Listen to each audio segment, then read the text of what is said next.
आप सभी का फिर से हमारे चैनल में स्वागत है और आज हम फिर से नई वीडियो के साथ हाजिर हुए हैं। और आज की वीडियो में जो टॉपिक है वो है कि मीडिया संगीत के माध्यम से इस्लाम को कैसे गलत तरीके से प्रस्तुत करती है और सही क्या है, आइए जानेंगे इस वीडियो में। खैर देर ना करते हुए चलते हैं वीडियो की ओर। Islam is misrepresented in the media. Islam is a religion of peace, peace to humanity. It does not only talk about peace, it demonstrates practically how peace and universal brotherhood can be achieved. We have one common parents. And our Creator,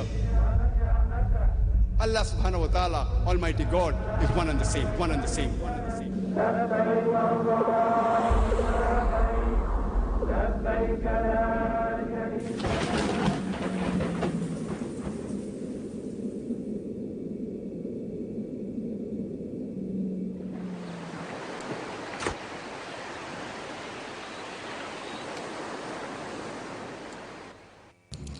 We have well-known and prominent speaker, Dr. Zakir Naik, who needs no introduction. He will be giving a lecture on the topic, Peace Vision of Islam, why this event?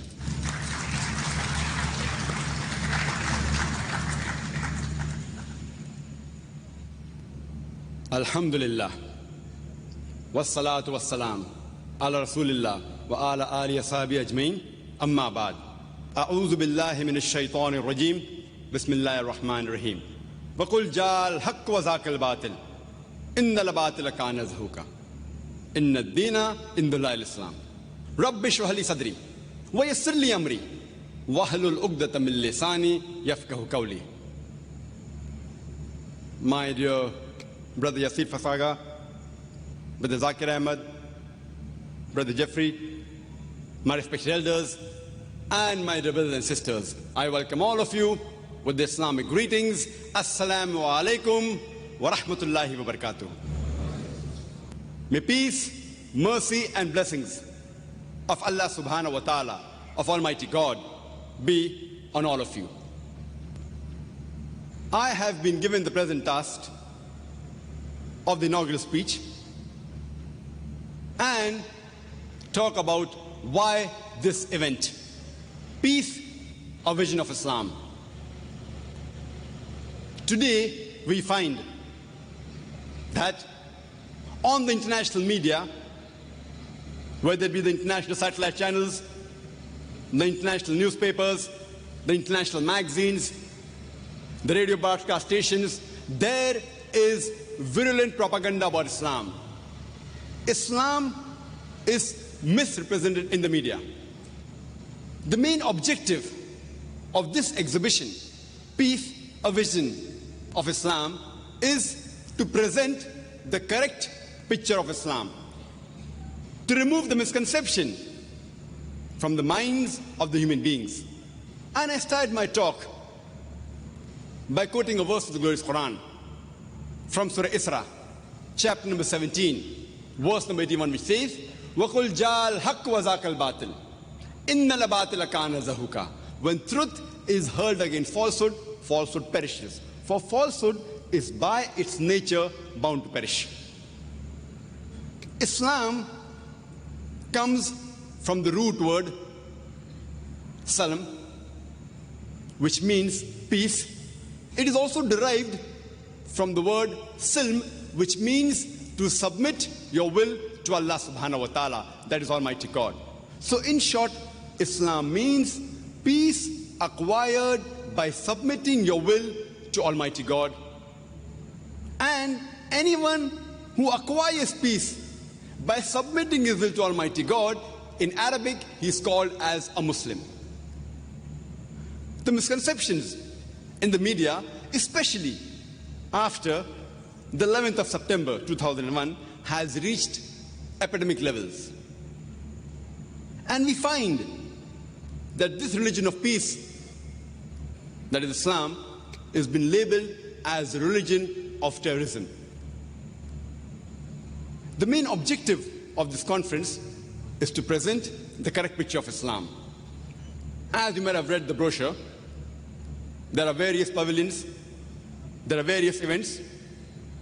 One of the major Islamic exhibitions consists of about 275 posters. The main objective of these posters is to present the picture of Islam so that the human beings have an urge to know more about this religion. When you read the newspaper, there are headlines. If the headline is attractive, the person, he reads the newspaper. And when you read an article, the first paragraph, it is a synopsis of the article which holds the attention of the reader.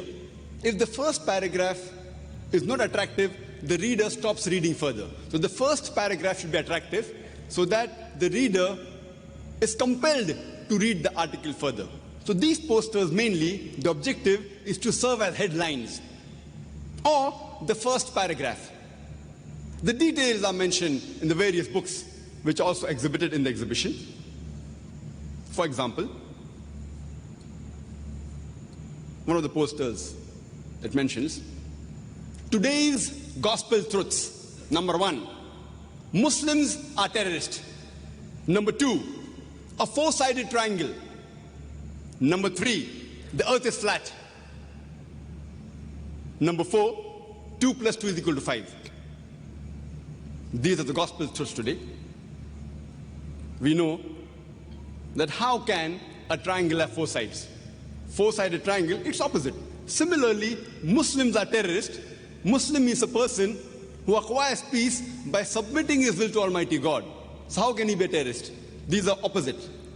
As opposite as a four-sided triangle, as untrue as the earth is flat, as wrong as 2 plus 2 is equal to 5. These posters serve as headlines so that you can read more about Islam.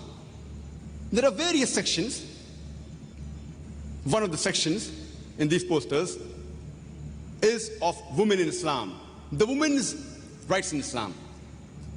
And one of the posters, it speaks about the hijab, that is the modest dressing for a woman. And the points are described in brief. There are basically 6 points according to the Quran and the Hadith. How women should be dressed. The complete body should be covered, except the face and the hands up to the wrist. These, many scholars say, also should be covered. The second is the clothes they wear. It should not be so tight so that it reveals the figure. It should be loose. Third, it should not be transparent. Fourth, it should not be so glamorous so that it attracts the opposite sex. Fifth, it should not resemble that of the opposite sex. And sixth, it should not resemble and be a sign of an unbeliever. In the talks that will follow in this mega event, Peace to Humanity,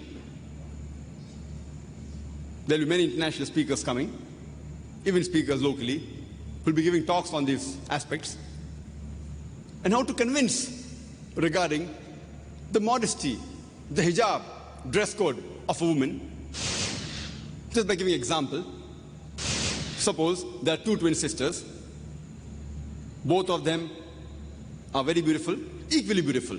And one twin sister, she is wearing the Islamic hijab, a complete body covered except the face and the hands up to the wrist.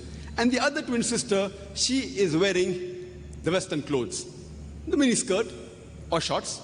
And if both of them are walking down the streets of Chennai, and if round the corner there is a hooligan who is waiting for a catch, who is waiting to tease a girl, I'm asking the question, which girl will it tease? Will it tease the girl wearing the Islamic hijab, or will it tease the girl wearing the mini skirts or shorts?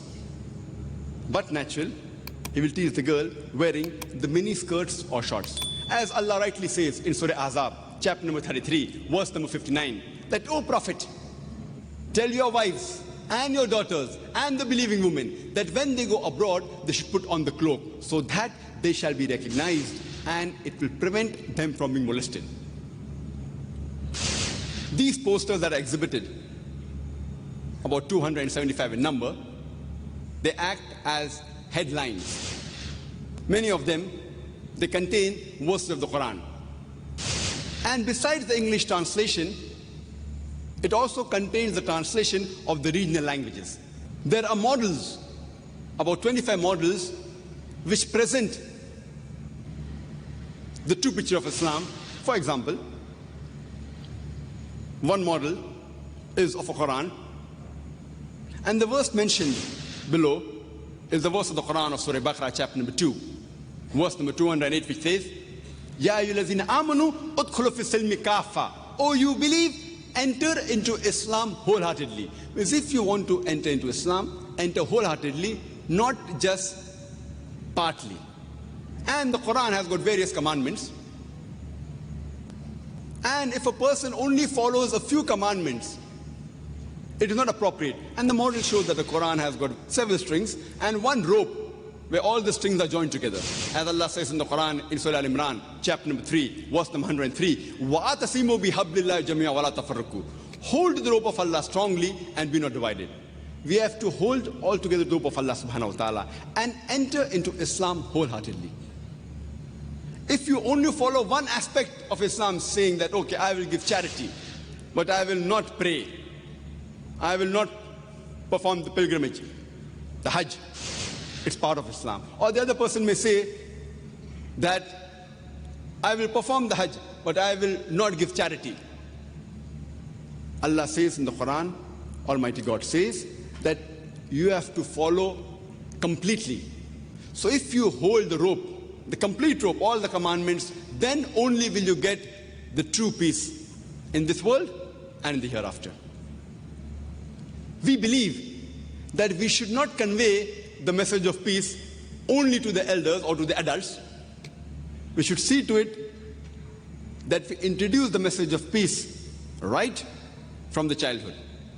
And we find today that in this materialistic world, the way our children are being misled, we have to take care of our children. It's the duty of every parent to see to it that they give the proper atmosphere to the children. Today we find that the satellite channels, which has many children programs, we have video cassettes, we have films on the children, we have cartoons, all of these, they don't actually convey the message of peace. And most of them, they speak about violence. That's the reason. There are psychologists in states and in the European countries, they say the maximum damage done to the child is the programs on the satellite channel. And there are various articles we read that a child in the 3rd standard, he sees all these violent movies. Once he has an argument with his school friends, he takes the gun of his father and he shoots a couple of them. All this has been instilled in his mind by what he sees. What a child sees, it becomes part of his nature. When we tell to the people, the children, that they should not see such violent movies or movies that take you away from peace, we have to present them with video cassettes which talk about peace. There are various Islamic cartoons and animations which present the true picture of Islam, the true picture of peace. And it inculcates in the child the nature which makes him peaceful. We have got various cartoons, various animations, especially catering to the children from the age of 3 to 12. There are audio cassettes for children. And most of the audio cassettes that are there for the nursery level and for the pre-primary level, they don't have a message.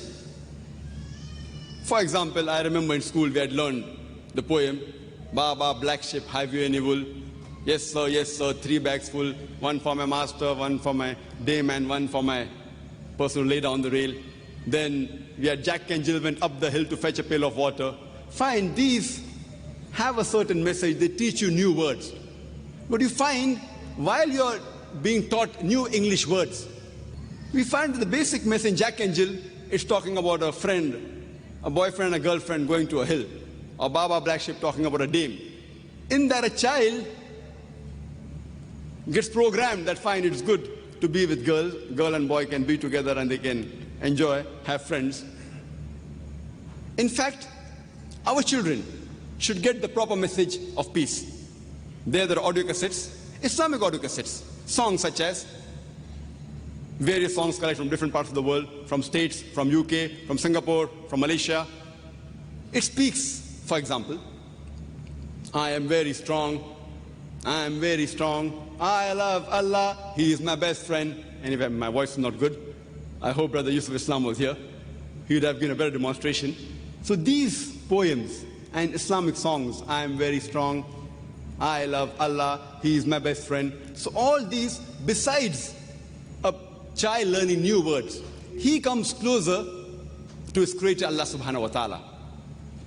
There are various songs, for example, The Children of the World, where it shows how Islam brings all the various children of the world, from Africa, from states, from UK, from Singapore, from Malaysia. How does it get them together?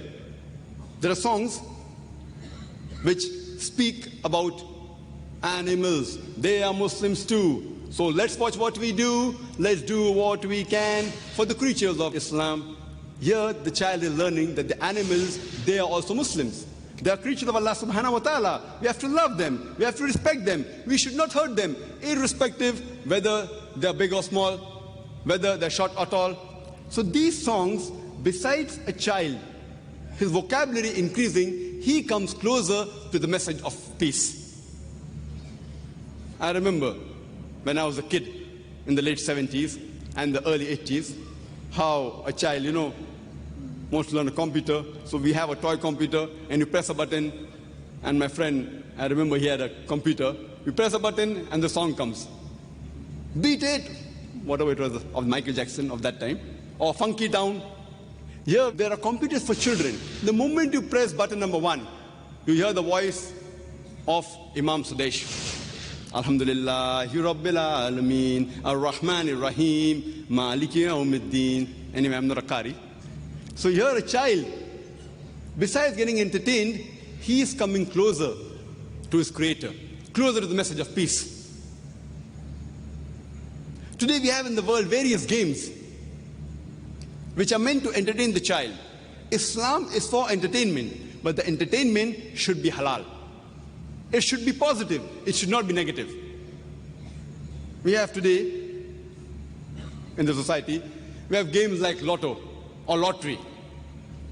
It is nothing but gambling, which Islam prohibits in Surah Maida, chapter number 5, verse number 90. Allah says, Ya ayyuhal lazina amanu, O you who believe, innamal khamru wal maisuru, most certainly intoxicants and gambling, wal anzabu wal aslamu, dedication of stones, divination of arrows, rishtum min amali shaitan. These are Satan's handiwork. Fashtanibu la'allakum tuflihun. Abstain from this handiwork that you may prosper. So we have to substitute these games with Islamic games. There are some games which are just normal. It entertains the child, but does not get him closer to the message of truth. We have games such as Snakes and Ladders. There's the Islamic version, which has been invented in UK. It is Slopes and Ladders. Instead of start, it is Bismillah, in the name of God. When you go a few blocks ahead, there it's mentioned that you have been offering salah daily. You go up a ladder. There it is, you are thanking your Creator Almighty God. Few blocks ahead, you are disrespectful to your parents. You come down the slope. Allah subhanahu wa ta'ala is not happy with you. Go a few blocks ahead, you are reading the Quran daily. You go up a ladder. You are getting guidance from your Creator Almighty God. Go a few blocks ahead, you have told a lie. You come down the slope. So these games, besides the child getting entertained, he is getting the message that he should respect his parents. He should not tell a lie. He should thank Almighty God daily. He should acquire the guidance from the last and final revelation, the Quran. So Islam is for entertainment, but the entertainment should be positive. There are games which I remember during my childhood. The very famous game, the Monopoly, or we have the trade in India, where it teaches a child how to become a businessman, buying and selling of land. Here we have the Islamic version called the Steps to Paradise, which has been got from UK too. Here, it teaches the child how to attain Jannah, how to attain paradise. And instead of dollars or rupees, you have sawabs. Notes, 5,000 sawab, 10,000 sawab, 20,000 sawab. There you come on a slot. It says that you have offered salah daily. You get a reward of 20,000 sawab. You go a few blocks ahead, you went to a dance party. You have to pay a fine of 10,000 sawab. Go a few blocks ahead, you have told a lie. You have to pay a fine of 5,000 sawab. Every child wants to win the game. So if he goes for dance parties, everyone knows he goes. He stops going so that at least he can win the game. These games, besides entertaining the child, it gets him closer to the Creator, Almighty God. There are jigsaw puzzles of great wonders of the world, Eiffel Tower, Taj Mahal, etc. We have jigsaw puzzle of the Haramain, of Makkah, of Medina. We have Legos where a child learns to make a car or aeroplane. Here we have Legos in which a child can build the various mosques. The different designs of mosque. With the Lego he builds a mosque. So he comes close to the hadith that anyone who builds a mosque in this world will get a house in the Jannah. This is a unique event, not only in India, but internationally. Only those people who know the value of the media and presenting Islam, only a da'i can know that, believe me, this is the need of the hour. This is the need of the hour. It is the duty of us Muslims that we have to clarify the misconceptions that is there in the minds of the human beings today. It's our duty that we have to convey the message. Allah says in the Quran, in Surah Al-Imran, chapter number 3, verse number 110, Allah says, Kuntum khaira ummatan ukhrijat lin-nas. O ye Muslims, ye are the best of people evolved for mankind. Allah is giving us an honor and calling us a khaira ummah, the best of people. There is no honor without responsibility. The responsibility is mentioned in the same verse. Allah continues and says, Ta'miruna bil ma'rufi wa tanhauna 'anil munkar wa tu'minuna billah, because we enjoin what is good and we forbid what is wrong and we believe in Allah. The reason Allah calls us the khaira ummah, the best of people, is because we are supposed to enjoin what is good and forbid what is wrong and believe in Allah. If we do not enjoin what is good and if we do not forbid what is wrong, we aren't fit to be called as Muslims. We aren't fit to be called as people, those who promote peace and submit their will to Almighty God. We aren't fit to be called as khaira ummah, the best people for humanity. Today, when we present Islam, we have to do it professionally. And a beloved Prophet, and Hazrat Umar, may Allah be pleased with him, they always stressed on quality. We require quality work. The reason today the Muslims are misrepresented on the media is because we do not have the correct presentation on the media. We don't have a single international newspaper of our own which can present the true picture of Islam. Islam and Muslims and its derivatives, these words occur in the Quran no less than 96 times. And the word salam occurs in the Quran no less than 42 times. Islam and Muslims, along with the derivatives, occurs 96 times, and the word salam occurs 42 times. And Allah says in the Quran, in Surah Anam, chapter number 6, verse number 54, Allah says, وَإِذَا جَاءَكَ الَّذِينَ يُؤْمِنُونَ بِآيَاتِنَا فَقُلْ سَلَامٌ عَلَيْكُمْ. When those who come to you, who believe in our signs, wish them, Assalamu alaikum, peace be on you. Allah says, whenever those who come to you, who believe in the signs of Almighty God, you have to wish them, peace be on you. Allah says in the Quran, in Surah Nisa, chapter number 4, verse number 86, Allah says, وَإِذَا هُيِّتُمْ بِتَيَّتِمْ فَهِيُّ بِأَحْسَنَ مِنْهَا أَوْ رُدُّوهَا إِنَّ اللَّهَ كَانَ كُلَّ شَيْءٍ عَلِيمًا. Which means, whenever a courteous greeting is given to you, wish back more courteously or at least the same. For Allah is careful in keeping of accounts. For example, if someone wishes you Assalamu alaikum, may peace be on you, you have to wish back more courteously. Wa alaikum assalam wa rahmatullah. If someone says Assalamu alaikum wa rahmatullah, you have to wish back more courteously. Wa alaikum assalam wa rahmatullahi wa barakatuh. If someone says Assalamu alaikum wa rahmatullahi wa barakatuh, if you cannot better it, at least say the same. Wa alaikum assalam wa rahmatullahi wa barakatuh. May peace, mercy and blessings of Allah subhanahu wa ta'ala be on all of you. For example, if someone says Assalamu alaikum and reply back Wa alaikum assalam, the words are the same, but that's coming from the depths of the heart. Even that is better. So Allah says, wish back more courteously or at least the same. This is the universal greeting of all the messengers of Allah subhanahu wa ta'ala. Even Jesus Christ, peace be upon him. It's mentioned in the Gospel of Luke, chapter number 24, verse number 36. In the upper room, when he comes to the apostles, he wishes them by saying Shalom alaikum. In Hebrew, Shalom alaikum. In Arabic, Assalamu alaikum. In English, may peace be on you. And this is the theme of the conference, Salam. Peace. It's the best form of greeting. But unfortunately today, we have in a society, there are different types of greeting. One of the most common greeting is good morning or good evening. Imagine if suppose there's a calamity which takes place. If someone's father dies and you wish him good morning, what is so good about the morning? His father has expired and you tell him good morning. And when you go to school, it's common practice. When the teacher enters the class, all the students say, good morning, sir. And the teacher replies back, good morning to you. Imagine the teacher may have had a fight with his wife. He may be cursing the morning. He may be saying, never such a morning should come again in his life. But yet he is forced to reply good morning.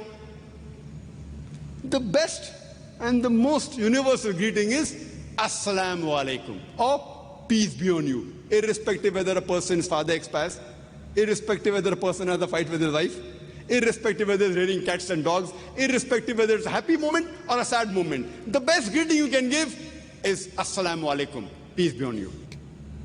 And Allah says in the Quran, in Surah Furqan, chapter number 25, verse number 63, that the servants of Allah are those who walk with humility, and when the ignorant approach them, they say, Qalu salama, peace be on you. Allah repeats the message in Surah Qasas, chapter number 28, verse number 55, that those who give vain talks, just tell them, peace be on you, Assalamu alaikum. Means a person who's intelligent, if person gives vain talk, even if he speaks against Islam, tell him, Assalamu alaikum, or say, Qalu salama, peace be on you, that's it. And if you analyze all the verses quoted by the skeptics attacking Islam, that Islam promotes terrorism, and one of the common verses of the Quran quoted by critics, including Arun Shuri, is Surah Tawbah, chapter number 9, verse number 5. He says, wherever you find a kafir, into bracket, a non-Muslim, you kill them. The reply to this has been given by me when I came to Chennai last year on the topic jihad and terrorism. I don't reply it again. It's in context in a battlefield. When the enemies come to kill you, don't get scared, fight back. The context is there. I've discussed in several of my talks and question and session. But the point to be noted, the next verse immediately, Surah Tawbah, chapter number 9, verse number 6, which is never quoted by these skeptics, is that if the enemies want asylum, if they want peace, don't just give it to them, escort them to a place of security. So all the verses, if you analyze, almost all, which talk about killing the enemies, but natural, this fighting which the Quran speaks is to promote peace. And the common verse quoted of the Quran of Surah Anfal, chapter number 8, verse number 60, that cause terror in the hearts of the enemies. Again, quoted out of context. It means that in the battlefield, when the enemies come to attack you, when they come to kill you, don't get scared, fight back. Any army general in the battlefield will tell his soldiers, don't get scared, fight back. It's but natural. So what's wrong in Quran saying that? But that's not the end of it. Next verse, Surah Anfal, chapter number 8, verse number 61 says, but if the enemies want peace, if they incline for peace, you too incline for peace. Islam is a religion of peace. All these verses quoted in the Quran, wherever it talks about fighting as a last resort, it is fighting for peace to be established. Every country has a police force. This police force many a time uses force so that the criminals can be arrested. They use force against the antisocial element so that peace can prevail, so that we, people, citizens of the country, can walk freely.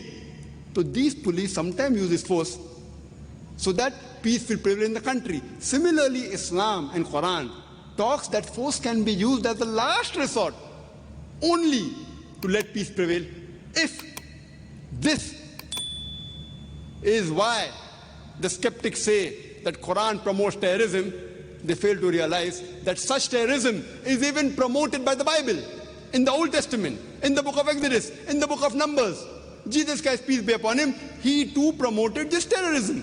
Gospel of Luke, chapter number 22, he too told the apostles, take a sword and go and fight. Mahabharata talks about the same terrorism. It's the fight between the haq and the batil, truth and falsehood. Bhagavad Gita, Shri Krishna, he gives advice to Arjun that why are you not fighting? Have you become important? Shri Krishna tells Arjun, if you don't fight, you shall not get paradise. This is a terrorism to promote peace, which is mentioned in almost all the major scriptures of the world. There are two types of terrorism. One is a positive terrorism to promote peace in the world. The other is terrorizing the innocent people, which we Muslims should never indulge. And Dr. Adam Pearson said that people who worry that one day nuclear weaponry will fall in the hands of the Arabs, they fail to realize that the Islamic bomb has already been dropped. It fell the day Prophet Muhammad, peace be upon him, was born. Islam, this religion, has the solution to the problems of humankind. And this last and final revelation of Almighty God has the solutions to the problems of mankind. Number one is that all the human beings should agree that our Creator is only one God. Only if we agree that the Creator of all the people, irrespective of whether they live in America, in Canada, in UK, in India, in Saudi Arabia, our Creator is the same one Almighty God. This is the basic pillar for peace.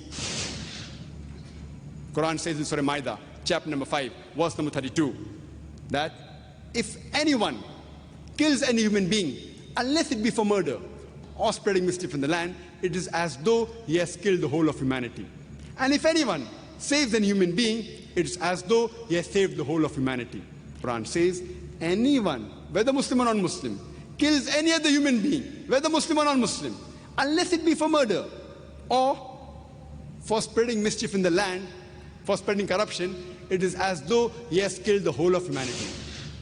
And if anyone saves a human being, whether it be a Muslim or non-Muslim, it is as though he has saved the whole of humanity. Allah says in the Quran that you should give charity. Every rich person who has a saving of more than the nisab level, 85 grams of gold, you should give 2.5% of that saving every lunar year in charity. It is called as zakat. If every rich human being gives zakat, poverty will be eradicated. There will not be a single human being who will die of hunger. Quran says, do not rob. Quran says that love your neighbors, feed your neighbors. Our beloved Prophet said that he is not a Muslim who sleeps with a full stomach while his neighbor, he is hungry. And the person asked, who is a neighbor? The Prophet said, 40 houses next to you is a neighbor. Quran says in Surah Baqarah chapter 2 verse 188 that do not use your wealth as a bait for the judges so that you may eat other people's wealth. Bribing is prohibited in Quran.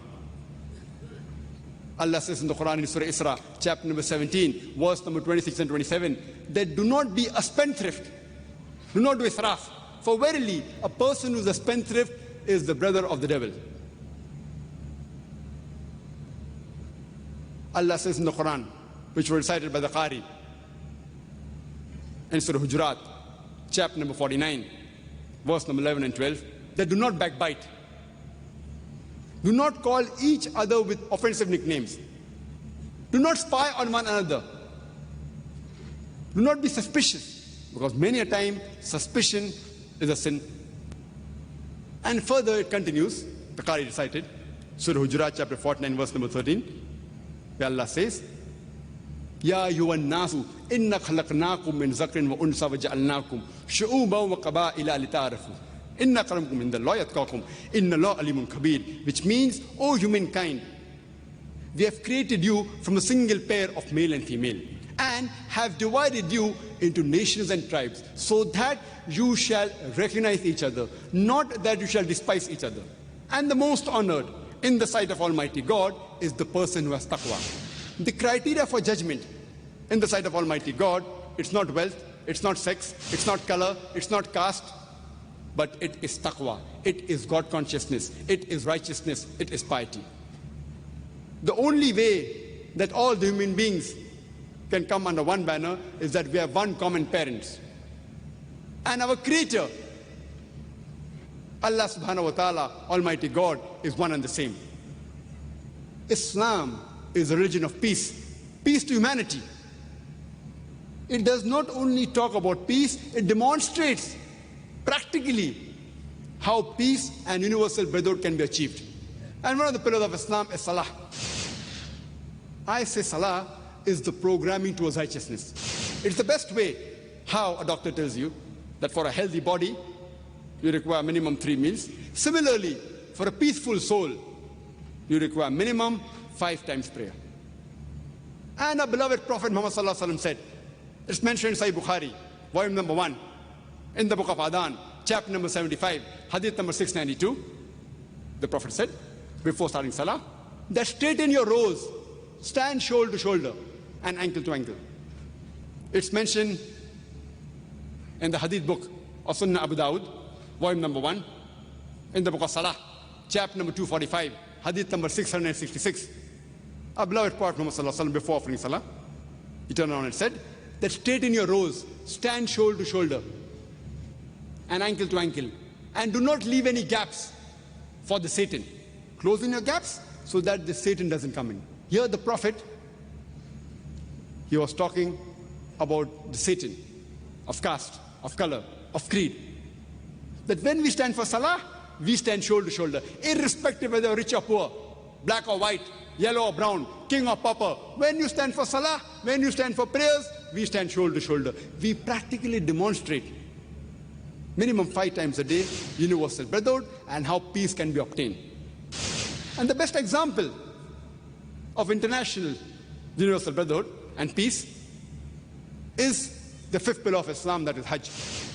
It's compulsory that every adult Muslim who has the means to perform Hajj should at least perform the pilgrimage to the holy city of Makkah in the month of Hajj at least once in his lifetime. People from different parts of the world, from America, from UK, from Singapore, from Malaysia, from India, from Pakistan, different parts of the world, the men, they're dressed up in 2 pieces of unsewn cloth, preferably white. You cannot identify the person standing next to you, whether it's king or a pauper, whether it's rich or poor. Practical demonstration of universal brotherhood. And this message of peace is not only meant for the Muslims or for the Arabs. Allah says that this Quran is the last and final revelation of Almighty God. And because it was the last and final revelation, it was not only sent for the Muslims or the Arabs. Allah says in Surah Ibrahim, chapter number 14, verse number 1, Alif Lam Ra. This is a message given to thee, Prophet Muhammad, peace be upon him, so that you may lead the humankind from darkness to light. Not only the Muslims or the Arabs, but the whole of humankind from darkness to light. Peace, a vision of Islam, is not meant only for the Muslims or the Arabs, it is meant for the whole of humanity. And for ultimate peace, I would like to end my talk by the formula given in the Quran for ultimate peace. In Surah Al-Asr, chapter number 103, verse number 1 to 3, which says, Wal Asr, Inna al-insana lafi khusr, illa allazina amanu, wa amilu salihati, wa tawasaw bil haqqi wa tawasaw bil sabr. That by the token of time, man is very in a state of loss. Almighty God says, man is in khasara, is in loss, except those who have these 4 criteria. Only those who have these 4 criteria will enter Jannah, will go to paradise. Allah says, first is Iman, faith. Next is Amal Salihat, that is righteous deed. Third is inviting people to truth, that is doing dawah, calling people towards the truth. And fourth is inviting people to patience and perseverance. I started my talk by quoting a verse of the Quran from Surah Isra, chapter number 17, verse number 81, which says, وَقُلْ جَاءَ الْحَقُّ وَزَاقَ الْبَاطِلِ إِنَّ الْبَاطِلَ كَانَ زَهُوقًا. When truth is heard against falsehood, falsehood perishes. For falsehood is by its nature bound to perish. I would like to end my talk with the quotation of the glorious Quran of Surah Al-Imran, chapter number 3, verse number 19, which says, إِنَّ الدِّينَ إِنَّ اللَّهِ الْإِسْلَامِ. The only religion acceptable in the sight of Almighty God is the religion of peace, by submitting your will to Almighty God. Wa akhiru da'wana alhamdulillahi rabbil alameen.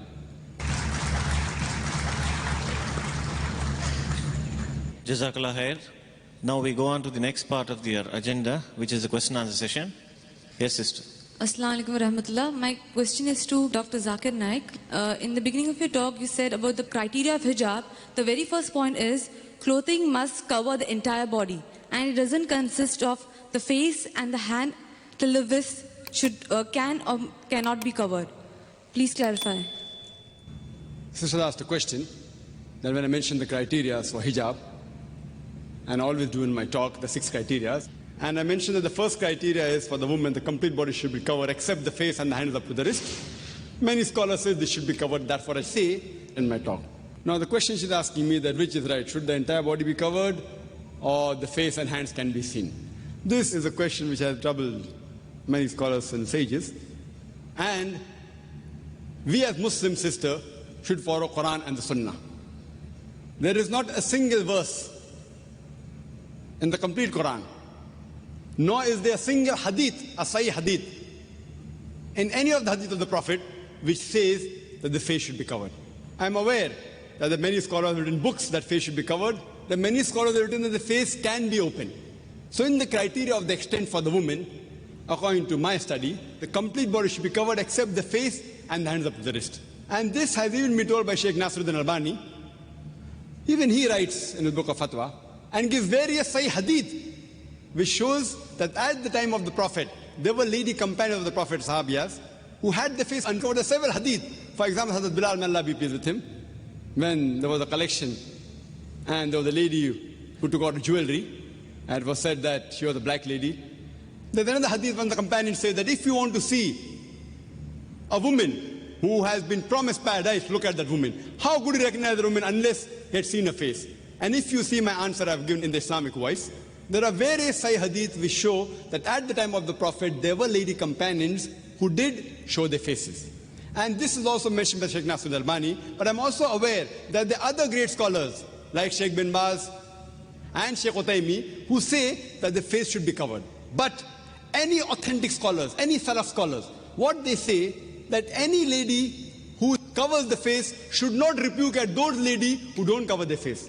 And those who do not cover the face should not rebuke at those who cover their face. So the scholars are divided, but there's not a single authentic hadith, according to Sheikh Nasruddin Albani, who says that the face should be covered. There are various hadith in Abu Dawud also, when the sister of Hazrat Aisha, may Allah be pleased with her, Hazrat Asma, may Allah be pleased with her, when she comes in front of the Prophet says, now we have reached maturity. Your complete body should be covered except the face and the hands up to the wrist. This is a mursal hadith. But according to Sheikh Nasruddin Albani, he supports it with sahih hadith and says, this hadith which is mursal becomes a sahih.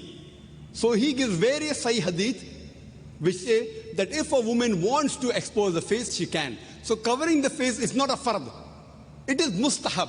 If someone covers the face, a woman, alhamdulillah, summa alhamdulillah, it is good. I will never object to it. But what Allah and His Prophet has not made the fard, no woman, no scholar in the world, let it be anyone, can make it fard on any other Muslimah. So based on research, and even we have various research that we do in IRF, and many, I know it is common that the woman should cover the face, but when I ask any scholar, present to me any sahih hadith, any one single sahih hadith, in which it says that the Prophet commanded that you should cover your face, you will not find a single. And there's neither any verse in the Quran which says that the face should be covered. All the verses of Surah Nur, chapter number 24, verse number 31, and Surah Azab, chapter 33, verse number 59, it talks about jilbab, talks about the woman's body should be covered. It never talks about the face being covered. Even Surah Nur, chapter 24, verse number 31 says that the veil should go over the bosoms. But yet, I also say that covering the face is mustahab. It's encouraged. It is not a fard. So what the Prophet and Allah has not made fard, even I cannot make. So covering the face for a woman in Islam is not fard according to me. Yet there are many scholars who say it should be covered. I say fine, it is their view. Since no one has presented me any Sahih Hadith, any verse of the Quran. So based on that, sister, all those ladies are covering the face. Alhamdulillah, please continue. Please don't misunderstand. And I know that there were at least about 17 ladies from IRF who came, out of which 14 were covering the face. Alhamdulillah. 3 weren't. So the option is yours. It's not a fard. But if those who are covering it is good, keep on covering. I'm not saying you should not cover. But since covering is not fard, you cannot enforce on any woman to cover the face. Hope that answers the question. Brothers, please ask your questions. Is it right to call Allah as God because God is the masculine gender and Goddess is the feminine gender? Well, the question that when we translate Allah as God in English, is it right? God is a masculine gender, God is a feminine, is it right?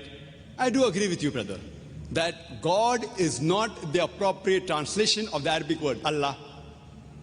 Therefore, we Muslims prefer calling Allah by the word Allah instead of God, because I do agree that a person can play mischief with the English word God. If you add S to God, it becomes gods, meaning a plural of God. Allah subhanahu wa ta'ala has got no plural. Qul huwa Allahu ahad. Says Allah one and only.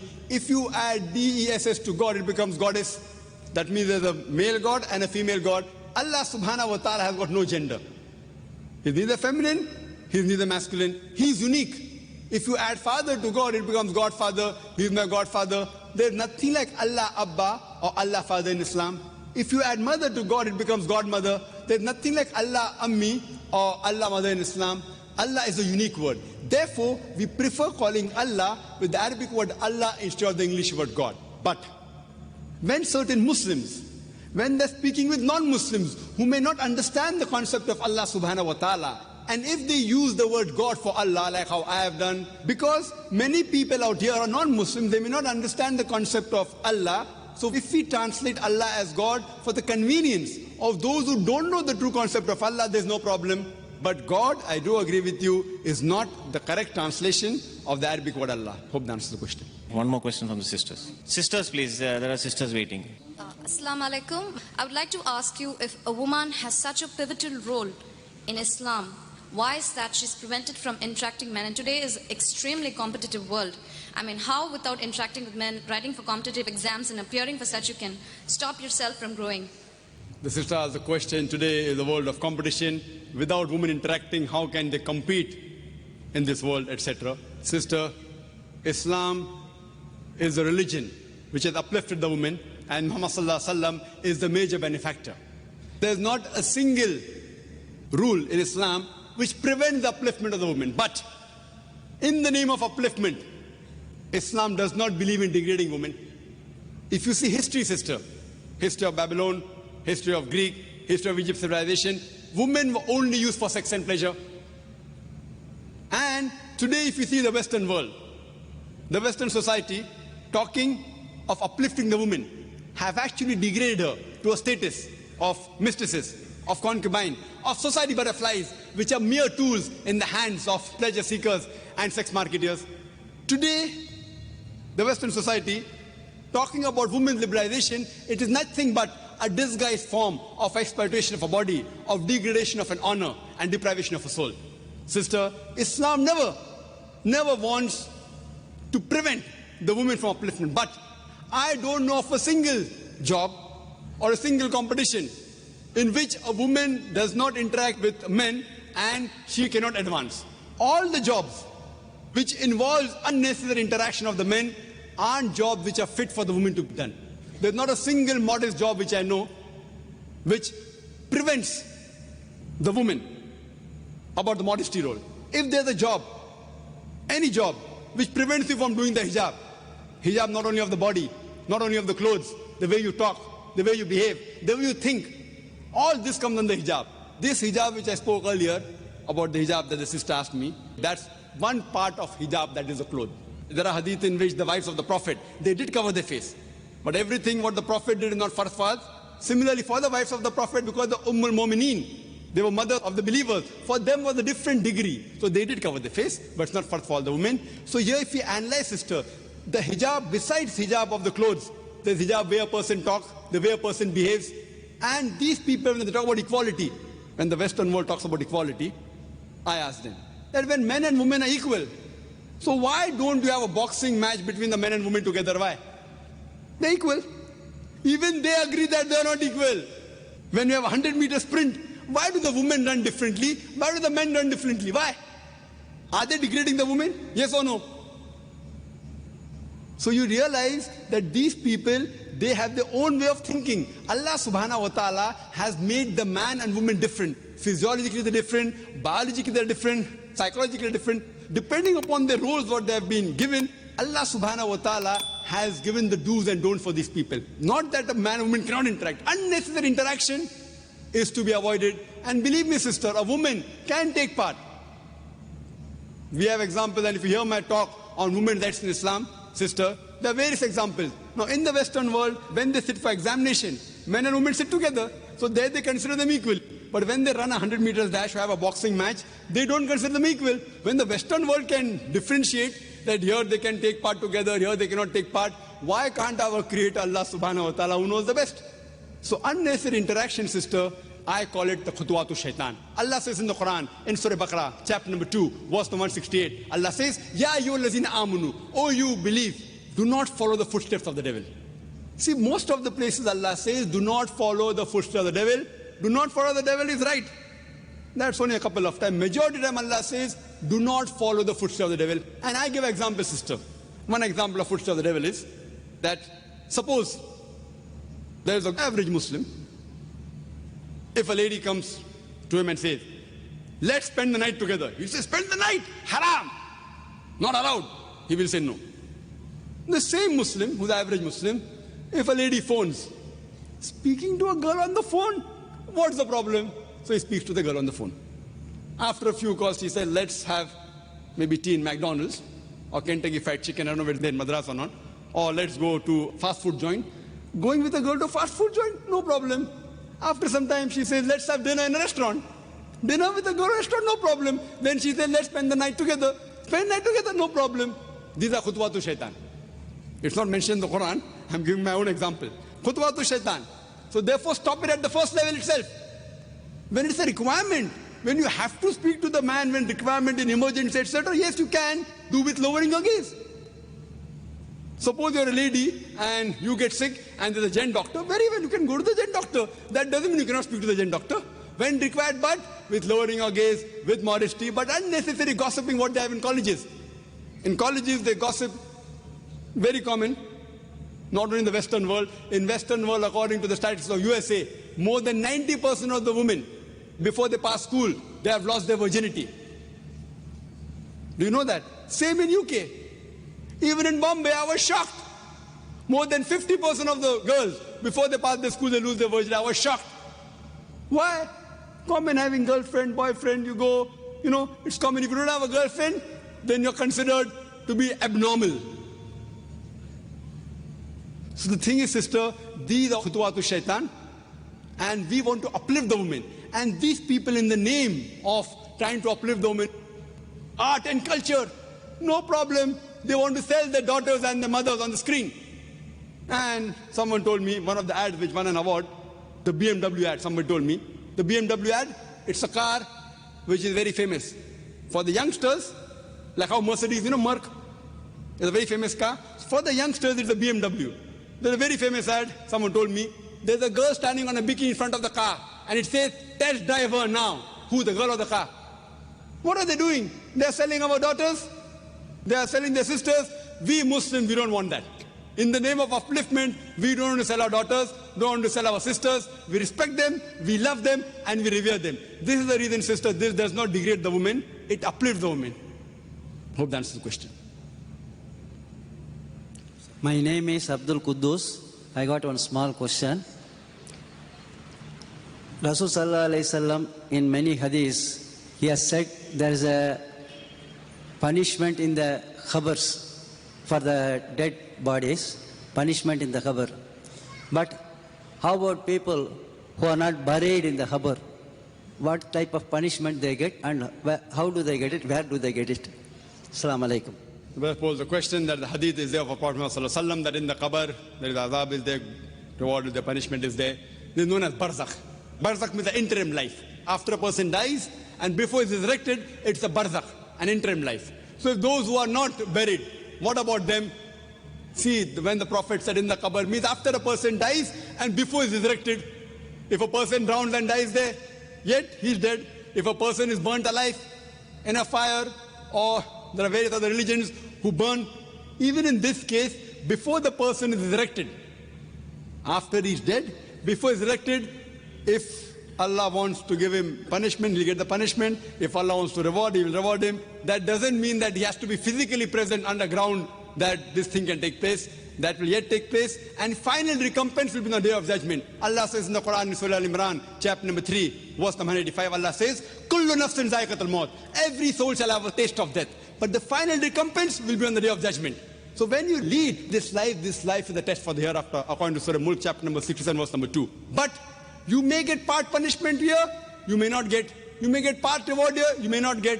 Part maybe in the barzakh, but the final hisab kitab, the final judgment will be when you are resurrected. And that will be the true judgment, and he is Malik Yawmuddin, he is the master of the day of judgment. Hope that answers the question. Assalamu alaikum. என்னிடத்தில் ஒரு சகோதரர் அவர் கேட்டார்கள். The brother is asking about the date line. There is a time difference in the date line, and he wants to know that if he is on one side of the date line and he has prayed Jummah and he has crossed over to the other side, and if it is Jummah work there, it could be the same day. So what he has to do? So he's got a non-Muslim brother who's asking this question, Assalamu alaikum. and he wants Dr. Zakir Naik to answer that. Well, there's a question that if a person is traveling, and we know that there's a date line is such that it doesn't go through any country, it goes in the sea. So if a person has prayed Jummah Salah, then he crosses the date line, and he goes on the other side, and then again Jummah is there, so what should he do? If a situation arises where, suppose for example, if you have celebrated Eid, so you have to celebrate Eid with the people where you're staying with. So you've already celebrated Eid and offered the Eid Salah. Again, when you come to a place, because you started Ramadan with those people, ended there, now you come to a new country. For example, in Saudi Arabia, you started Ramadan, celebrate Eid, etc. And then come again to India, where the Eid is approximately 1 or 2 days later. You need not again offer the Eid Salah. So if you have offered a Jummah Salah, and you cross the date line, and again Jummah comes, so there you need not offer your Jummah Salah. But the chances of this is very less, because the time taken to travel is quite a lot. You have to go from this part of the world to that part of the world. But if it happens, if you have offered a Jummah Salah, you need not offer your Jummah Salah again, because that week Jummah is already over. And if you offer also at that time, it doesn't become a fard, like you can offer your Zuhr Salah. So if you join the Jummah also, there's no problem. Point to be noted, for a traveler, Jummah is not fard. For a traveler, Jummah is not fard. So if you're traveling, Jummah doesn't become fard on you. Even if you miss it, if you're in the plane or if you're traveling, it's not fard on you. So if you pray, alhamdulillah. If you want to pray Jummah again also, no problem. You can even pray the first Salah again. Like if I've offered my Maghrib Salah, and again there's a Jamaat. There's a hadith in which a person did not join the Jama'ah. So Prophet said that, are you a Muslim? He said, yes. Why didn't you join the Salah? So he said, I've already offered. So why can't you offer again? So when you can offer your first Salah again, you can even offer Jummah Salah again. There's no problem at all. But Jummah is not fard on a traveler. Hope that answers the question. Assalamu alaikum. There's a sister here wants to know the method of Salah. Is it the same for the man and the woman? Same for the Shafi and the Hanafi? This is a question that is the method of offering Salah for the man and woman the same, for the Shafi or Hanafi the same. Our beloved Prophet Muhammad Sallallahu Alaihi Wasallam said, it's mentioned in Sahih Bukhari, volume number 1. The Prophet said, pray as you see me pray. The Prophet did not say that the women should pray separately or the men should pray separately. There's a hadith, again in Sahih Bukhari, volume number 1 in the book of Salah, that the Sahabiyas, they prayed the same way as the men prayed. there's no different type of praying for men and women. You should pray the same as the Prophet prayed, irrespective whether you're a man or a woman. I am aware that there are books available in the market, in India and throughout the world, of different schools of thought, that the style of praying for women is different because they are seen and the men is different. There is no such Sahih Hadith. For reply in Islam, always, your answer should be backed up with Quran and Sahih Hadith. Always, Quran and Sahih Hadith. So whenever you give reference, any scholar, let it be the biggest scholar in the world. If he gives the answer, there should be proof, quotation from the Quran and Hadith, asking for proof. قُلْ هَاتُوا بُرْهَانَكُمْ, produce your proof in kuntum sadiqin. There is not a single Sahih Hadith. There is no verse in the Quran which says that the styles for offering salah is different for the men and women. I am aware that scholars of their own view, they said, okay, fine, because women should be protected, they should pray differently. These are their thinking. But the Prophet never said that. We should pray as the Prophet prayed. Regarding the style for offering salah, as the Hanafi style and the Shafi style, I am aware that it does differ. The Hanafis, they keep their hand below the navel. The Shafis keep their hand on the chest. They do takbir. They say Ameen loudly. Again, my first answer. On Sahih Bukhari, the Prophet said, in volume number 1 in the book of Salah, pray as you see me pray. And all the four Aimmas, Imam Shafi, Imam Ahmad ibn Hanbal, Imam Abu Hanifa, Imam Malik, all the great four Aimmas said that if you find any of my fatwa which goes against Allah and His Rasul, throw my fatwa on the wall. I am aware Abu Hanifa, may Allah be pleased with him. He was a great scholar, I respect him, I love him. People say that he said that when you offer salah, keep your hand below the navel. There's a hadith in Abu Dawud, if you read volume number 1, book of Salah, which says that the Prophet kept his hand below his navel when he offered salah, but this is a Zaif hadith. Immediately the next hadith says, which is a Sahih hadith, that the Prophet kept his hand above the navel. There are other Sahih hadith in Sahih ibn Khuzaimah, which says that the Prophet kept his hand on the chest. So when there are Sahih hadith saying the Prophet kept on the chest, the hadith below the navel is Zaif. So the right way to offer salah, keep it on the chest. That doesn't mean everything Imam Shafi is right or Imam Abu Hanifa, may Allah be pleased with them both, that they're wrong. See, they were great scholars. We respect them, they're great Aimmas. But we fail to realize that at that time, the hadith one compiled during the life of the Prophet, the Quran was compiled. There was no question at all, under his own supervision.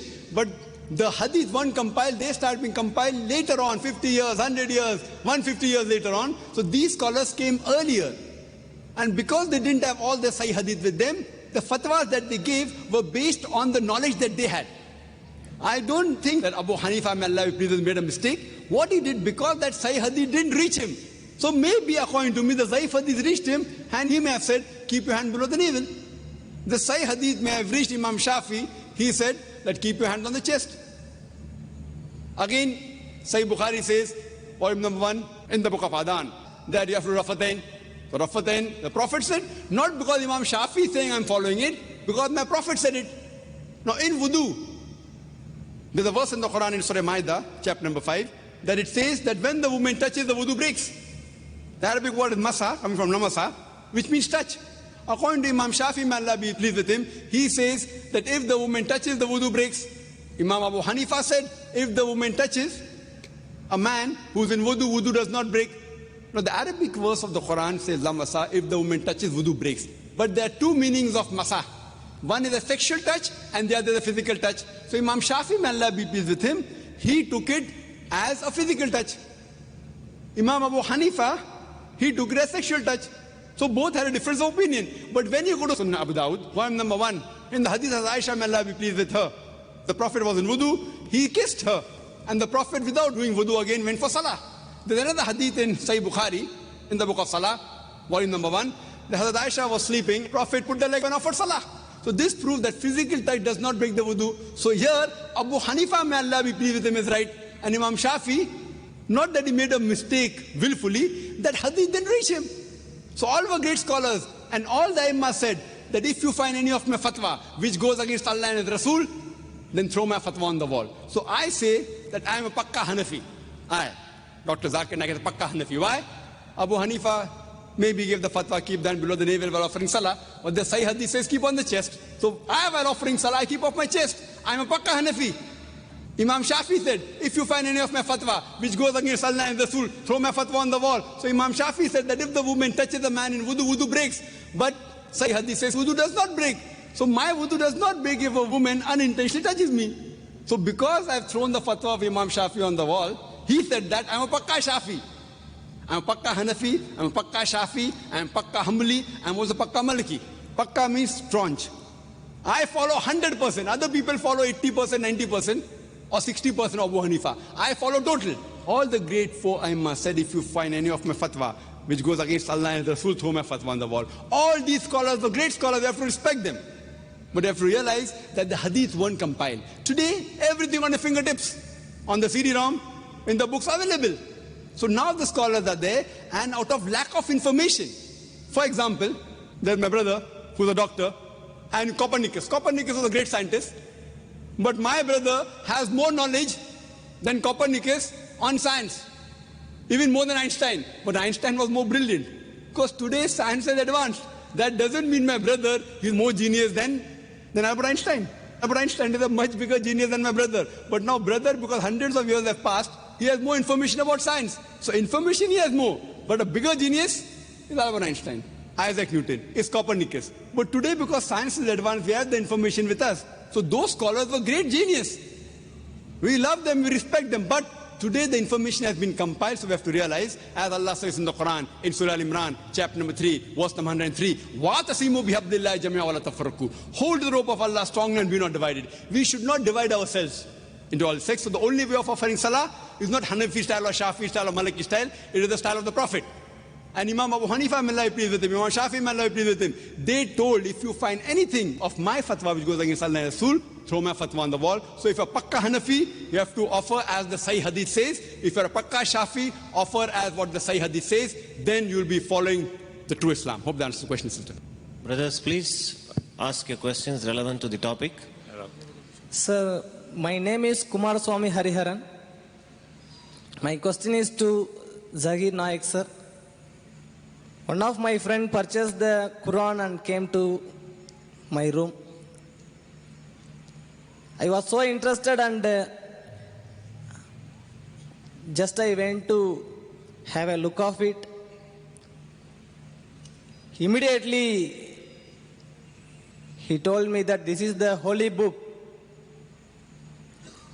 Since it has been written by the God directly, you should not touch till the date.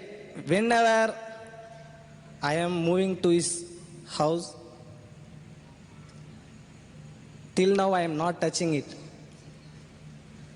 Is it the right or wrong? I don't know. Since he is following correctly.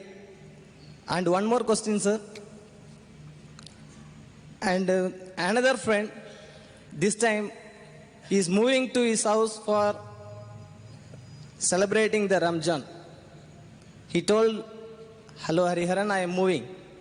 So, by hearty love, I went to hug him. Then immediately he told, no, you should not hug. Then I asked him whether today is the day we should not hug. I don't know about it. That's why I asked, today is the day we should not hug. Then he told, no, you should not hug at all to a Muslim. This is the another friend I asked, then he told, no, it's wrong answer, you can hug. From that time, whenever I am hugging, I feel myself guilty and shy. I am doing the wrong thing.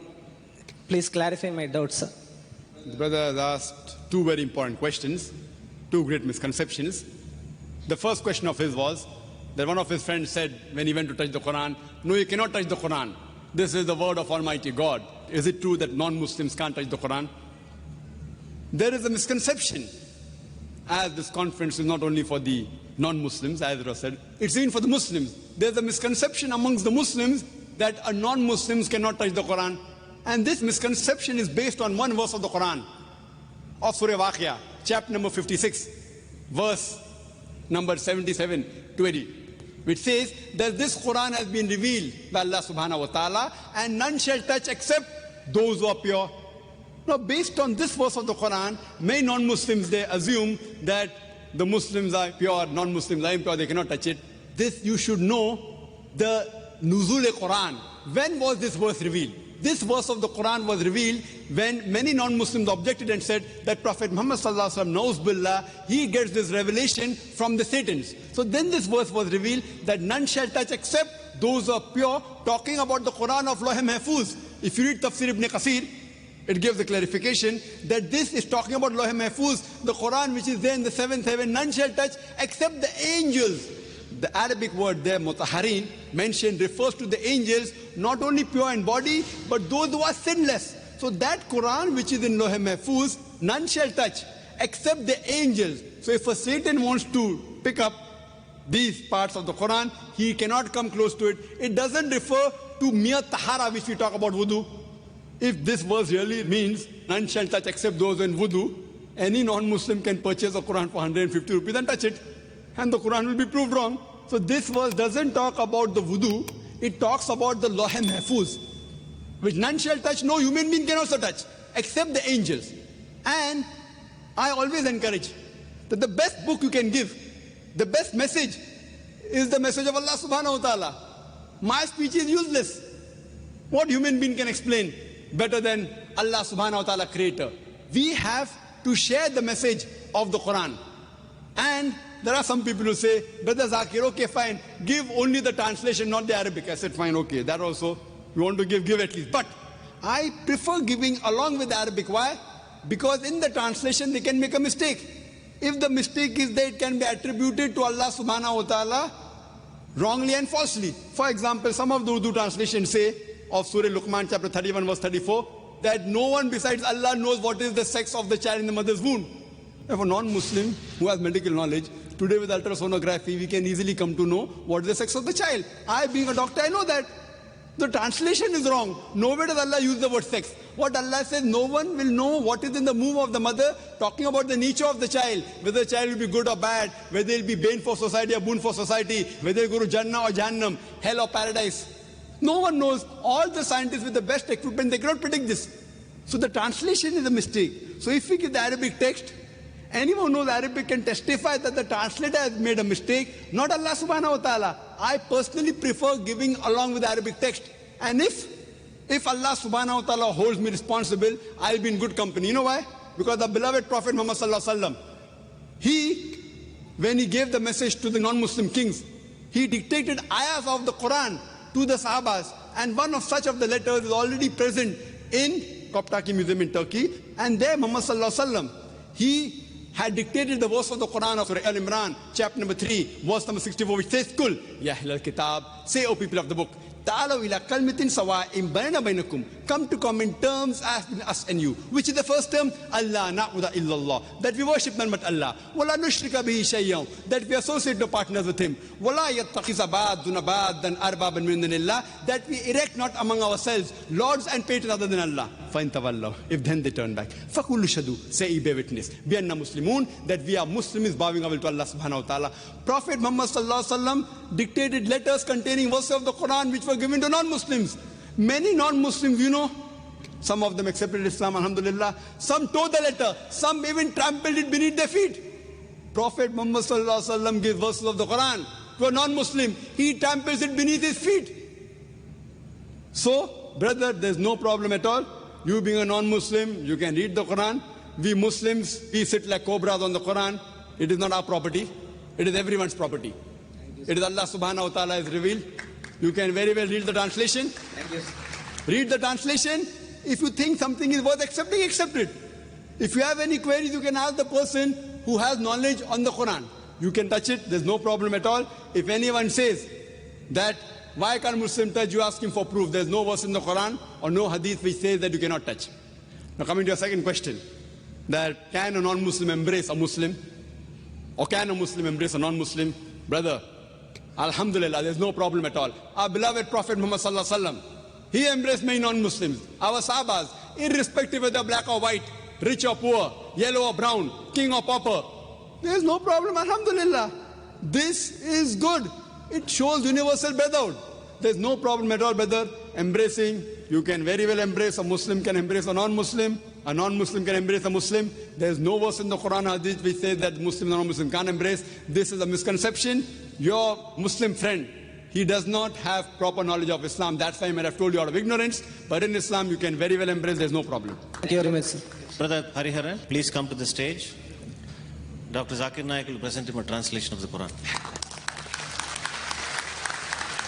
Here we can say that Zakir Naik himself has given me a translation of the Quran.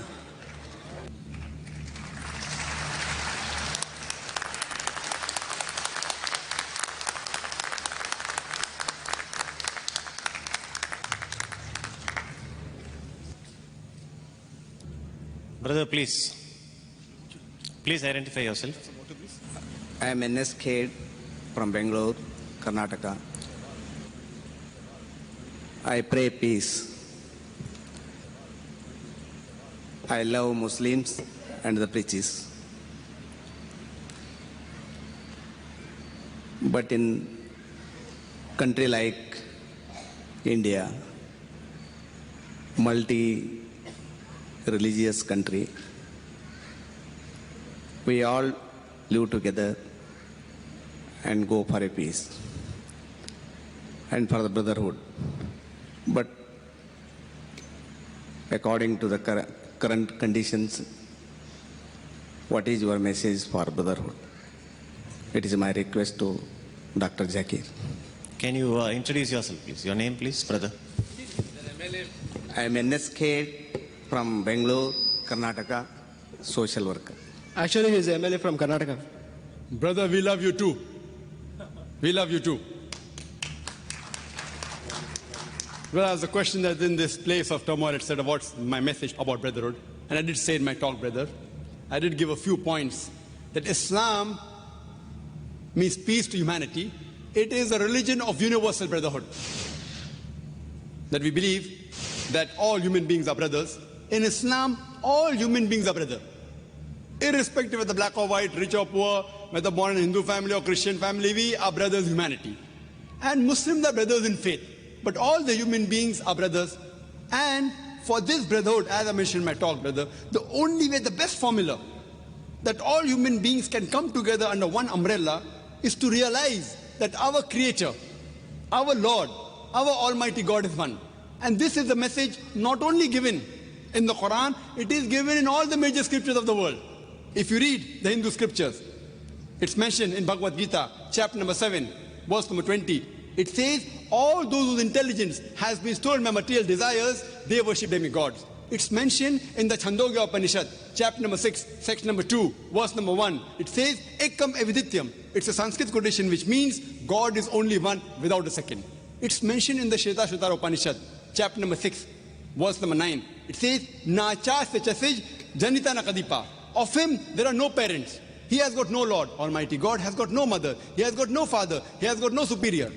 It's clearly mentioned in the Yajurveda, chapter number 32, verse number 3, Na tasya pratima asti. Of him there is no likeness. He has got no images. And the Brahma Sutra of Hinduism is Ekam Braham Dustya Naste. Niya Naste Kinchan. Bhagwan ek hi hai, dusra nahi hai. Nahi hai, zara bhi nahi hai. There is only one God, not a second, not at all, not at all, not in the least bit. This is the same message given in the Quran, in Surah Ikhlas, chapter number 112, verse number 1 to 4, which says, Qul huwa Allahu ahad. Say He's Allah one and only. Allahu samad. Allah, the absolute eternal. Lam yalid, walam yulad. He begets not, nor is begotten. Walam yakul lahu kufuwan ahad. There's nothing like Him. Brother, this is also mentioned in Christianity. I can give quotations from the Bible. I can give quotations from the 6 scriptures. All the scriptures says God is one. God has got no images. He alone should be worshipped. He has got no sons. He has got no mother. He has got no father. So if all the human beings realize that our God, our Creator is one, then only can we have the true brotherhood. Besides this, there's no other formula. And as I mentioned in my talk, and which the Qari recited at the beginning of the talk, Surah Hujurat, chapter number 49, verse number 13, which says, Ya ayyuhan nasu, inna khalaqnakum min zakrin wa unsa wa ja'alnakum shu'uban wa qaba'ila lita'arafu. Inna akramakum indallahi atqakum. Inna Allaha alimun kabir. Which means, O humankind, we have created you from a single pair of male and female, and have divided you into nations and tribes, so that you shall recognize each other, not that you shall despise each other. And the most honored in the sight of Allah subhanahu wa ta'ala is the person who has taqwa. The criteria for judgment is not sex, it's not color, it's not caste, it's not wealth, but it is God consciousness, it is piety, it is righteousness. So we have to realize that we have got one common grandparents, And we are a big brotherhood. So the best thing is we should read other people's scriptures and come to common terms, and based on the verse of the Quran of Surah Al-Imran, chapter number 3, verse number 64, which says, "Ta'alaw ila kalmatin sawa'in bainana bainakum." Come to common terms as us and you. Which is the first term? Allah, na'budu illallah. That we worship none but Allah. Hope that answers the question. We are running out of time. I think we will take one more question and inshallah we will conclude. Assalamu alaikum. My name is Shakil Ahmad. I won a gold of say 100 grams this year and I pay zakat this year. I carry forward that gold of 100 grams to next year. Do I have to pay a zakat next year also for this gold in addition to whatever wealth I earned the next year? The brother asked this question, and this question can only arise in Madras and Chennai, nowhere else. I'm aware that there is the controversy, some person who has said that zakat if paid once in the year, you don't have to pay again in the next year. There is no such hadith. Our beloved Prophet Muhammad sallallahu alaihi wasallam, the various Sahih hadith which says that zakat has to be paid 2.5% above the nisab level, 85 grams of gold. And there are various hadith. Hazrat Umar, may Allah be pleased with him, he said, all those who have not paid zakat, I will see to it that they pay. Those who have already paid last year. There are various Sahih hadith which mentioned in Sahih Bukhari, Hazrat Umar, may Allah be pleased with him, he said, those who do not pay zakat again. Again means they already paid before. And I know this controversy arose when Dr. Bilal Phillips also was here in a trip to Chennai. I'm aware that he wrote a book giving proof that zakat should be paid every year. If you lose that gold, if you don't own it, then you have to pay. If you own it every lunar year, it is every lunar year. So if you own it for 1 year minimum, you have to pay. If you have that same gold with you for next year, again you have to pay. Every year you have to pay 2.5% of whatever savings you have above the nisab level. Hope that answers the question.